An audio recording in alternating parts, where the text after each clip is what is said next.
Good morning, church. If you have ever been down to Winterfest, you know who Jeff Walling is. Winterfest is an annual youth conference in Gatlinburg, Tennessee that our youth group has been going to for decades now. And for many of those years, the main speaker has been Jeff Walling. And for many years, he was the preaching minister at Providence Road Church of Christ in Charlotte, North Carolina. Now he works at Pepperdine University in Malibu, California. Real tough gig. Real tough. But speaking of California, did you know that he was in a movie once? It was the 1970s, and as Jeff tells the story, he had found out that a movie called The Swarm was going to be filmed near his hometown. I have never seen this movie, but I have heard that it is terrible. It's about a swarm of killer bees attacking a town.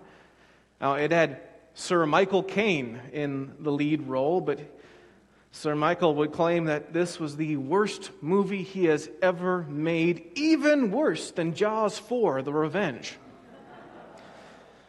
Anyway, Jeff was a teenager. He jumped at the chance to be on the silver screen. And he signed up to be an extra in the film, and he was thrilled to the point of being unable to sleep. And in his mind, this could be his big break in the film industry. Because even though he didn't have any speaking lines, maybe the way that he ran from the bees would convince the director that this kid had potential to be a star. Now, to my knowledge, this never happened, which is why he's a preacher today. And a little-known fact is that half of us preachers are really just failed actors. I'm kidding. Kind of. Oh. So Jeff goes on to talk about how this role in the movie was to walk off a bus, look around at the bees, and then run away in horror. That's it. It wasn't very difficult to do. But he poured his heart and soul into this role. He tried to tap in to the character's motivations and appear to be genuinely terrified. What was going on through the bus passenger's head? What was he thinking about his loved ones, his family back home? Where was he planning on running to? Now, understanding these things would help him convey his character's emotions. Fast forward a few months later, and the movie was finished, and he told all of his friends to meet up at the theater and to watch this movie with him, to see his big scene. And they were perhaps the only ones at the theater because it was a box office bomb. It was only in theater for 2 weeks before they pulled it. And it didn't matter to him, though, because eventually it came to the part where the bus rolled up on the screen. And finally, the moment had arrived, and he and his friends watched in anticipation. And lo and behold, there he was, legs and all. He was cut off from the waist up. The focus on that scene was one of the major actors, but if you looked in the background, you could see a pair of blue jeans running away frantically. And to this day, he swears that those blue jeans are, in fact, him in his feature film debut. And such is life as a Hollywood extra. But you know what? Extras are really important. Now, they don't often get a lot of credit, but their roles are crucial to show business. Now, can you imagine watching a movie or a TV show without any extras in the background? I mean, it wouldn't make sense to see a scene on a supposedly busy street or a TV or a shopping mall or a hospital when it's just the main actors on screen. You need the people who only have 3 lines of dialogue or less. It's part of telling the story because every story is more than just the main characters. But it's about the world that they live in and the people around them. And in the Bible, we can pretty quickly identify some of the major names. These are the ones that we talk about often, that even Hollywood has adapted into their own movies starring famous actors. The Bible A-listers are Noah and Moses, Abraham, David, Elijah, Peter, Paul, and of course Jesus. Earlier, Diane shared the story of Joseph with our children. We know all about them. But there's a lot more people in the Bible than that. And I don't know if there's a definitive count of the cast of characters in the Bible, but those big names are just a tiny fraction of them all. But you know what? Those extras are important too. They have crucial roles and stories to tell. And I think that they need more credit, recognition, and attention. And that is why I'm preaching a series on the extras. Last week we looked at the story of Jabez. And I have been told by a few of you that that was one of the first sermons you have ever heard on Jabez, or from First Chronicles for that matter. And it's no wonder. Jabez, he only has 2 verses in the whole Bible. And somehow I managed to pull a 25-minute sermon out of his story. Not that I'm bragging. But I will confess today that I'm going to be talking about 2 people, because both of them only have 1 verse each. And I got to preach longer than 12 minutes, I'm told. So the first is a guy by the name of Shamgar. Not Shazam, not ShamWow, Shamgar. He was a hero of Israel, saving the nation from certain destruction. He was one of the judges, up there with Samson and Gideon and Deborah, some of those famous A-listers. And like them, Shamgar was this mighty warrior of God, despite how unlikely it was for him to be skilled on the battlefield, because he was a farmer. And though the name Shamgar means sword, it is uncertain if he ever used one himself. And that's about all we know about him, because what I've said already used more words than the Bible uses to describe him. Listen closely to the epic tale of Shamgar, and take notes if you need to. Judges 31 verse 31 tells us, "After Ehud came Shamgar, son of Anath, who struck down 600 Philistines with an ox goad. He too saved Israel." That's all, folks. End of story. 1 verse. That's all that Shamgar gets. And to be fair, actually he is briefly mentioned in passing a couple chapters later in Judges 5, but nothing more is said of him. Just 1 verse tells the whole story of the great and mighty Shamgar. But hey, at least it's an awesome verse, right? I mean, he strikes down 600 Philistines with an ox goad. And what is an ox goad, you might ask? It is a pointy stick. And not a cool pointy stick either. It wasn't a weapon, it wasn't a spear, it was a farming tool.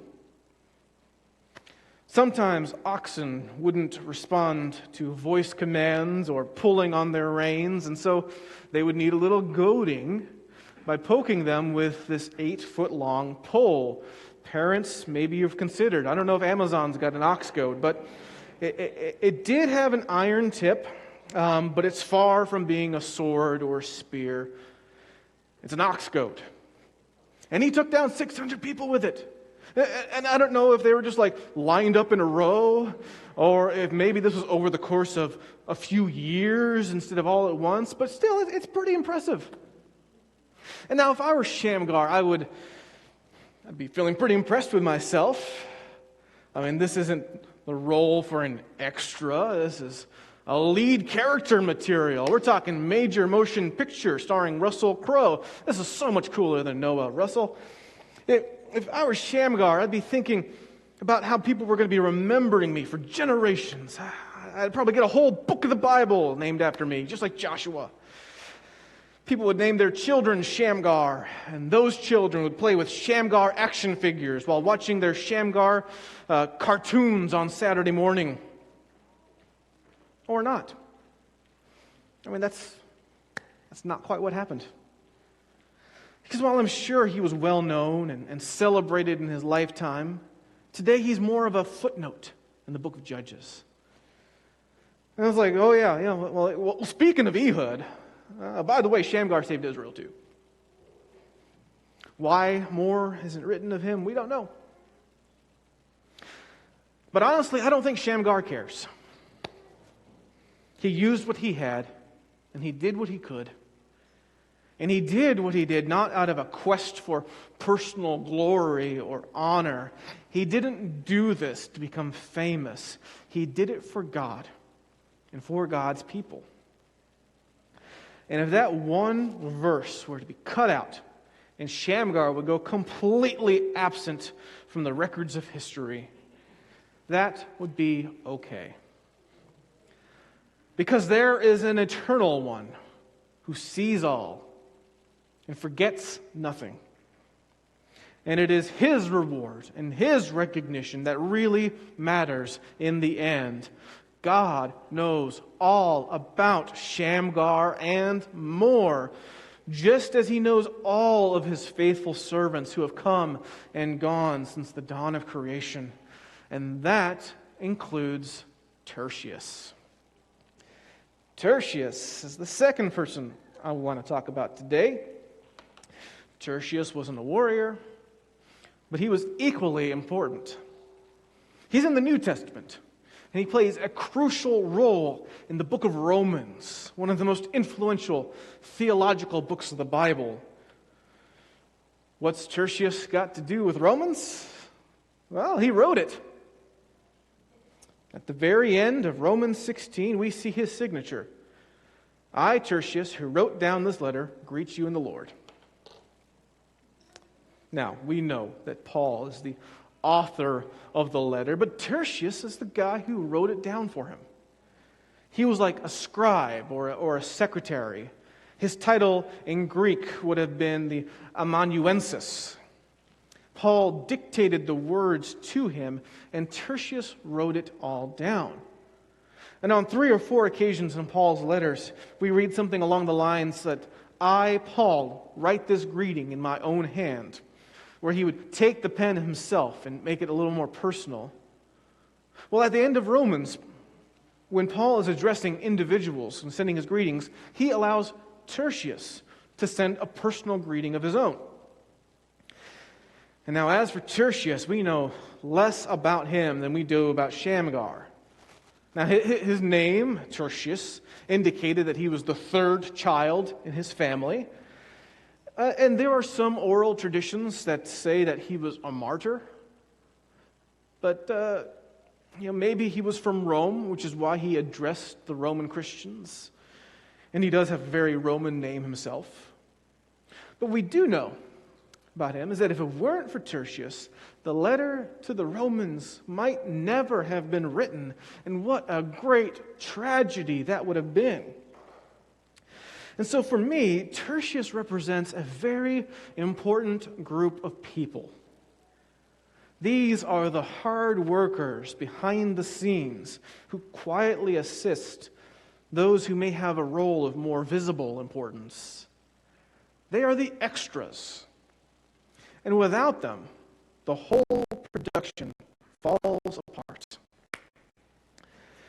And we have a lot of people at work in this church, often doing things for years without a whole lot of recognition for it.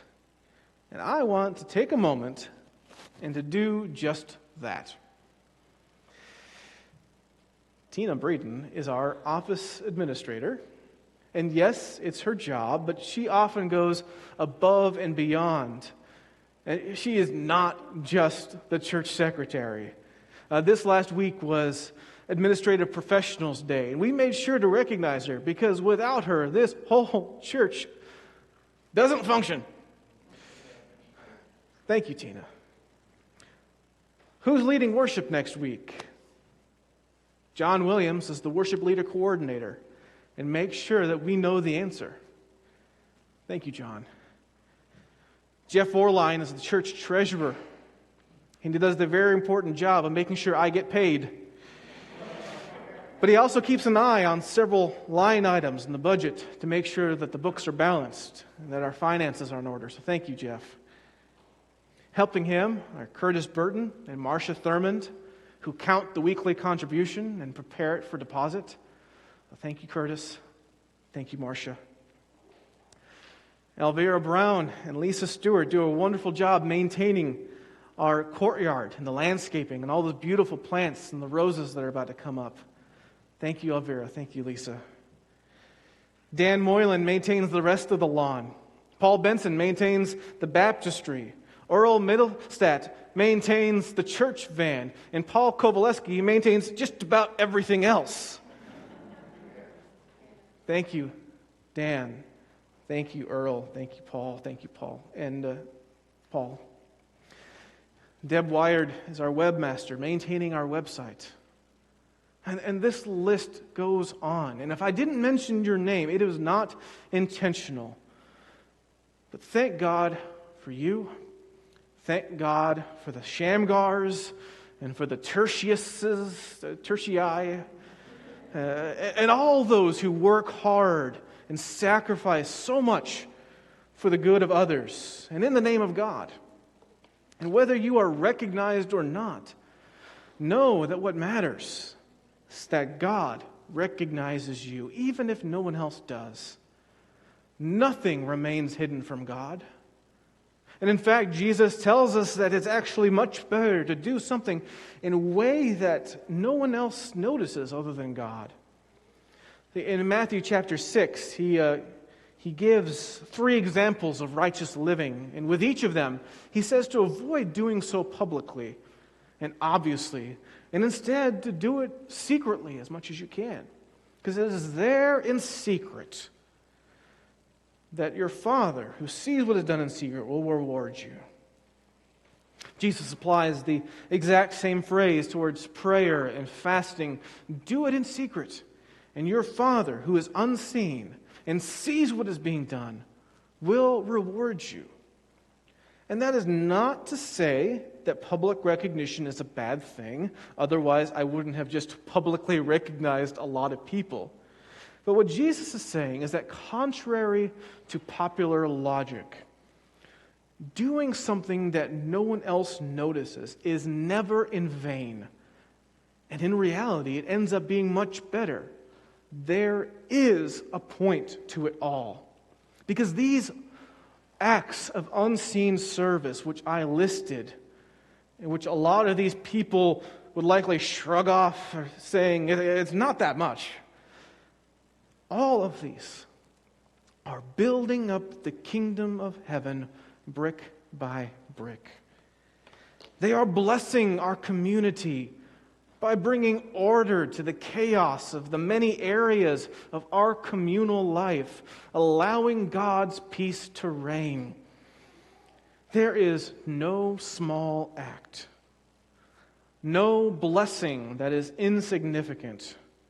For through each seemingly small or insignificant action, the power of the Holy Spirit of Christ is at work and is on display. And that is who deserves all the recognition. When someone thanks you, or when we say thank you to someone who is serving and using the gifts that God has given them, we are saying, thanks be to God. There is no small act because there is no small God, no small Christ, no small Spirit. And this is the gospel we are preaching.